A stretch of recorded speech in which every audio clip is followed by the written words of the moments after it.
All right. Shalom. Before I begin this lesson, I'd like to give all praises, honor, and glory to Yahweh, Bahashem, Yahweh Shai, Bahashem, Ruach Wadash. I'd like to say double honors to my teachers, the apostles, the bishops, and the elders of Great Millstone, the men whom I've learned this truth from. And I would also like to say Shalom and salutations to the elect um, that's out there preaching this word in truth and sincerity. Right, I'm the brother Shaquat, and I'm one of the brothers from the branch of Great Millstone, Montreal, and I'm back with another lesson. And this lesson that I'm going to be getting into today, um, it's going to be going into, it's going to be pretty much a character development lesson, going into, specifically, being bashful, right? And that word bashful is rarely used in the scriptures, but um, when it's used, well, the word specifically is barely used, but the definition of the word occurs a lot in the scriptures, right? So let me get Chat GPT here because I asked GPT to define being bashful in the Bible, and it said in the Bible, bashful generally refers to being modest, humble, reserved, or reluctant to draw attention to oneself, right? So that definition of the word bashful could also be tied to being modest, humble, reserved, or reluctant to draw attention to oneself. Another word is pretty much, humble. I said it. Another word is being humble and meek and lowly, right? Those are other words that you could tie to the word bashful. But like that word goes deeper, right? Because that word is also twofold. That word could mean being humble, reserved, modest, meek, and reluctant to draw attention to oneself.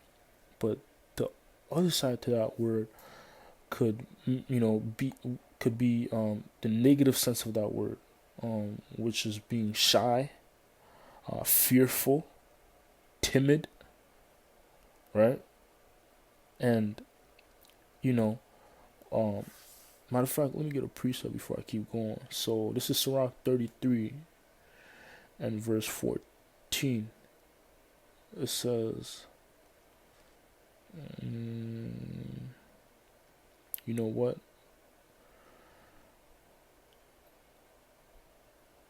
I'm gonna start off verse 8. It says, by the knowledge of the Lord Yahweh Bashim Shai, they were distinguished, and he altered seasons and feast. Right. So this is when dealing with the operations of the Most High, and the way that the Lord set up the earth and how it circulates. He, pretty much set things up twofoldly, if that's even a word, right? So for example, you have the sun, you have the moon, you have night, you have day.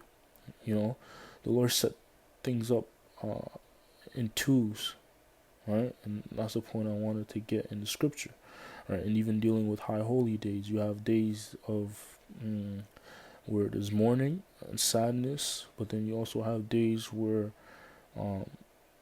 there's joy. You enjoy that day. It's a happy day. It's a feasting day, right?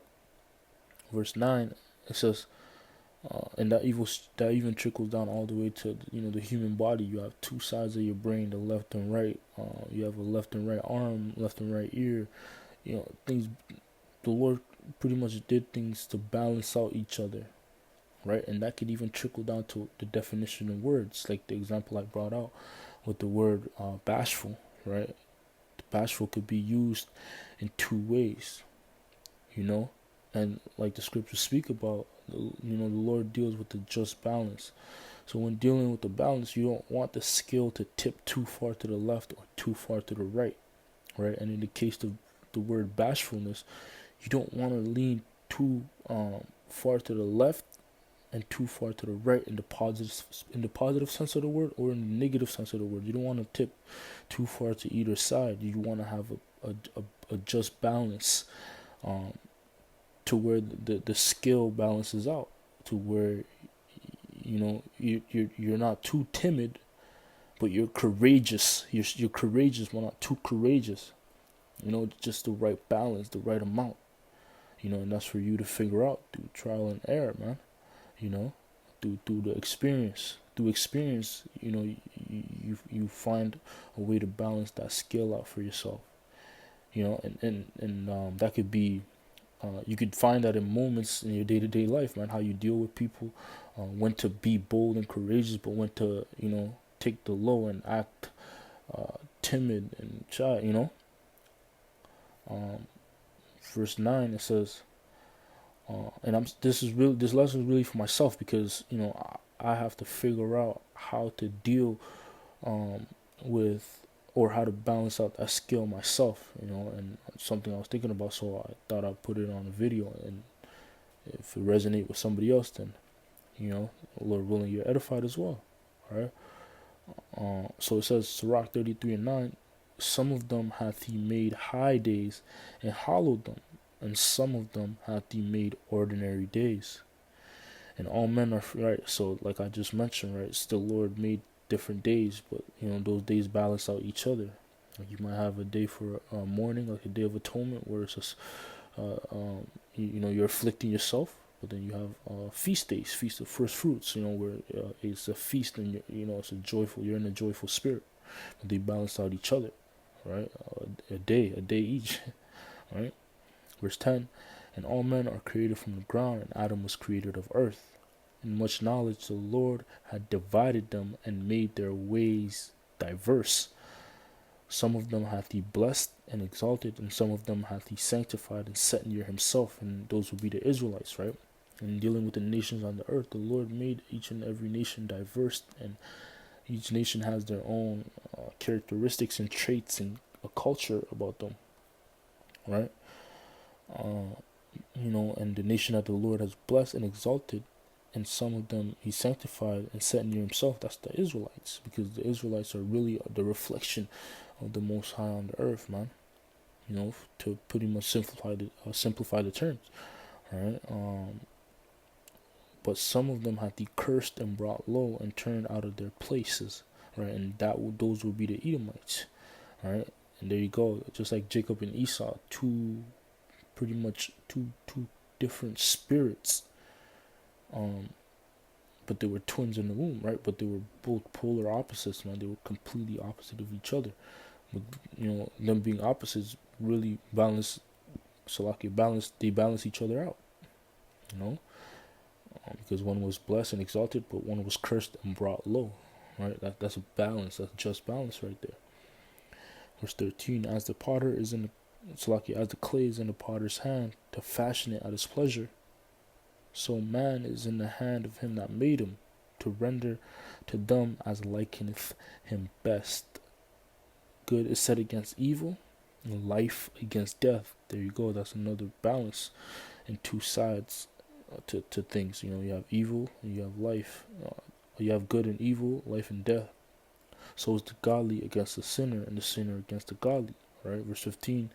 So look upon all the works of the Most High, and there are two and two, one against another. Right? So the works of Yahweh Shemashai, the Lord deals with them in twos. Right? And that's why it's spiritual that the elders and apostles agree most on emphasize going into words and digging, and looking up the etymology of word, because when you look up the etymology, or matter of fact, let me look it up here, what that word etymology means.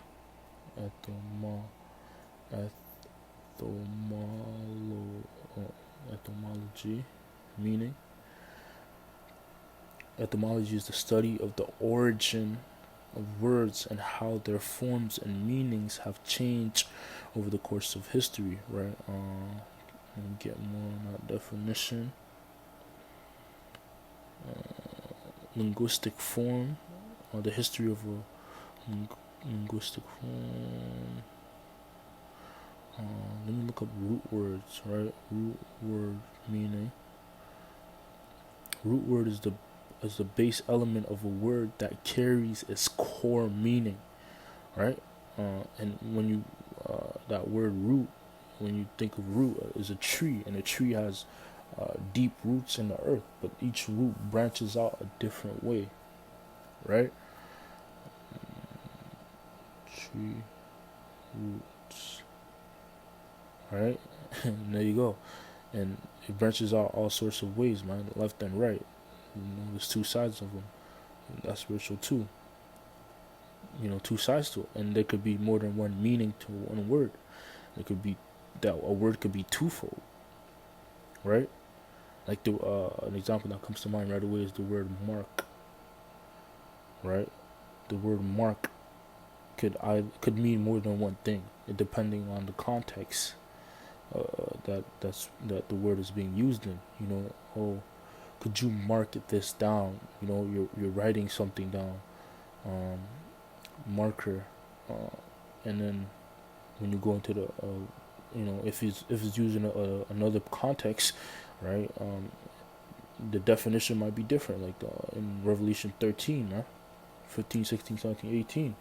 Right, going into the when you look up that word is haragma, harax, insertion, you know, could mean completely two different things. Or in Ezekiel, when it speaks about the mark upon the forehead, that's not a literal mark.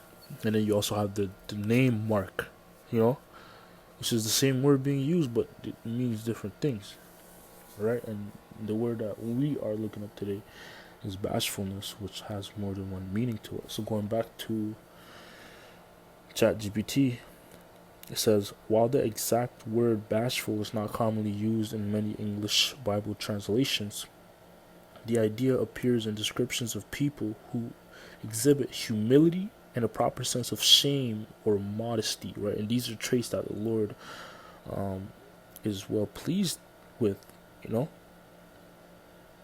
the Lord asks us to be humble, to be reserved, to be modest, right?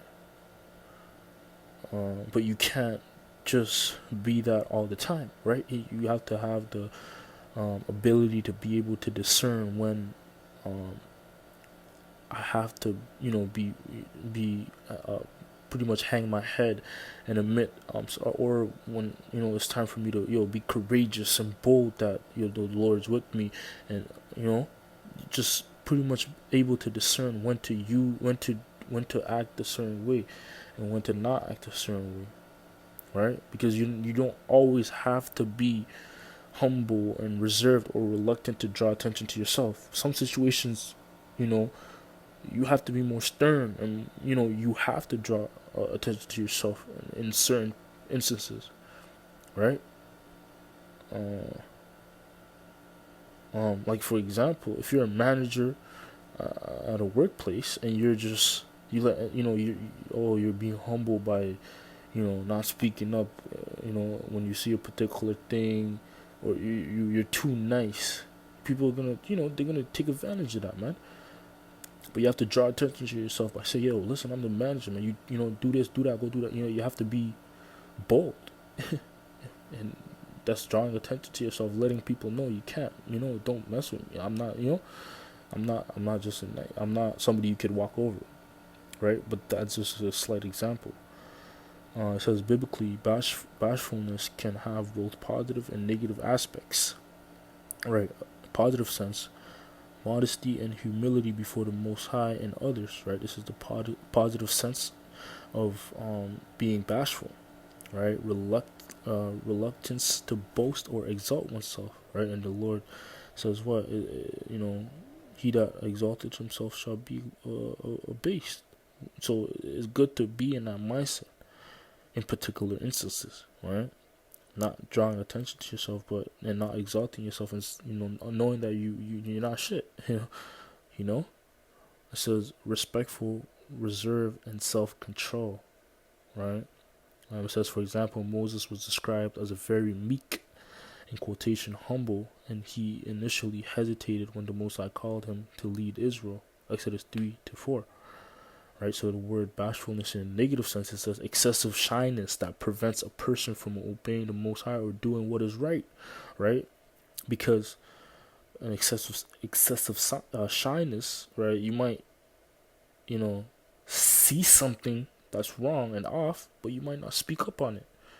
That's a bad sense of shyness, man. But because the scriptures speak about that.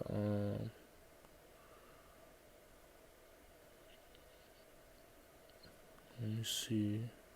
It says here. Speaking up when you see something is off.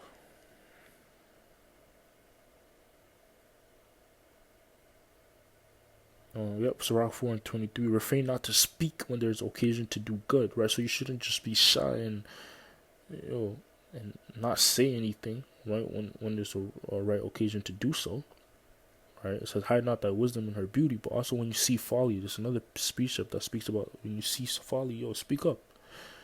Don't just let it go on, right?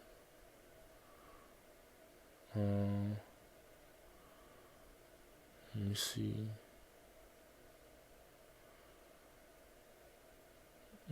Let me see this real quick. Sirach 4:27 in the GNT. So,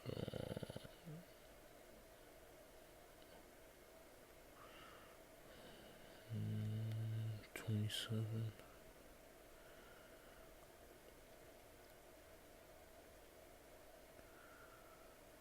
Oh yeah, yep. Sirach 4:27. Don't allow yourself to be dominated by someone who is stupid or show right. So how you gonna allow yourself to be dominated by someone that's stupid and is foolish, is a fool, right? You're gonna be too shy to speak up or be confident over him, knowing that he's a fool. Nah, man. Someone that's in folly, especially in the world, you're gonna speak. You're gonna be like, what? Right? You're not going to allow yourself, you shouldn't allow yourself to be dominated by that individual. It says, or show partiality to influential people, right? So how are you going to be partial with people that are so-called influential? How are you going to be biased towards them and overlook particular things? That's not the right spirit to be in, right? It says, stand up for what is right, even if it costs your life. The Lord will be fighting on your side, man, right? So part of, not being bashful is standing up for what is right, being courageous in what is right and what you believe in, right, and not letting folly or foolishness pretty much run its course. All right, so let's go back to chat. It says, in a negative sense, excessive shyness that prevents a person from obeying the Most High or doing what is right. Fear of people that keeps someone from speaking truth or acting courageously, right? So why are you fearing people? You're too shy to speak up because you're afraid of how you're going to be perceived. Nah, man. If you know what's right, and the scriptures back up that, that's right, hey, be courageous, right? It says the Bible encourages humility but not fearfulness, right? And the scriptures speak about that. These that are not going to inherit the kingdom, one of them is fearful. As a matter of fact, let me get that.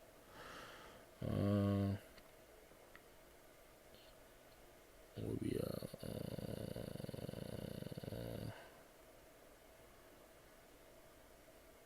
not inherent.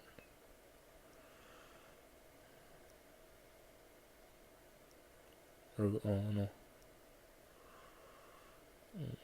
Fearful. Book of Revelation.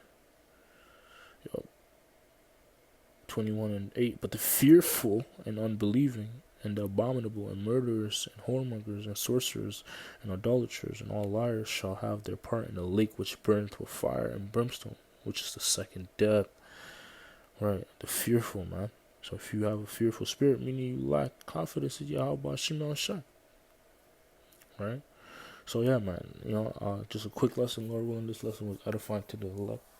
In closing, I'd like to give our praises, honor, and glory to Yahweh Bashim Yahushai, Bashim Chakdash. Lord willing, this lesson was edifying to the elect. Until next time, Shalom.